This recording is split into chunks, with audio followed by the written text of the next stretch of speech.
Hey, what is going on YouTube? Mike here, back with another video. So if you do own a Samsung Galaxy S25 and you want to add a bit of protection to your smartphone, then you might want to go for the Spigen liquid air case, which we're going to take a look at today. Now we have covered a ton of different Spigen cases here on the channel, so if you want to check those out, I will drop some links in the description below. And with that said, let's get started.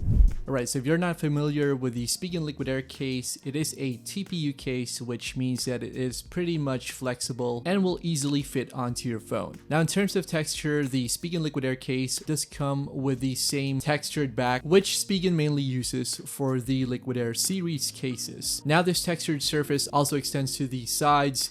You do have a bit of additional grip on the sides of the case, and you even get ridges on the power button, which makes it easier to find and does give it a bit of distinction from the volume buttons. It does come with all the proper cutouts for the Galaxy S25, including the camera and flash, the top microphone, as well as the USB-C charging port and the bottom firing speaker. Now inside, you do get the signature Spigen web pattern, and Spigen says that it is designed to help disperse impact in case you drop your phone, so it's supposed to help with shock absorption. And yeah, given that it is a single piece case, it's a pretty straightforward one, and once you put it on your smartphone, it does fit nicely around the edges, and it doesn't add a lot of bulk and weight to your Samsung Galaxy S25. Unlike what you'd find on thicker cases like the Spigen Tough Armor case, I will say that it does have a nice feel in hand, especially with the textured back and sides. It is pretty easy to handle overall, and I kinda like the boxy corners on the edges of the case, if you know what I mean. And as for the buttons themselves, they are pretty tactile, they don't really feel mushy, and they are pretty easy to press, although I wouldn't say that you're gonna get accidental presses while in your pocket. As you can see, the cutouts align nicely with all the ports and the camera on the phone. And while I wouldn't say that this is a heavy duty rugged case, it will add some much needed grip to the Galaxy S25 and protect it from most scratches and even some light knocks and bumps every now and then. So yeah, if you're after a relatively slim TPU case for your Samsung phone,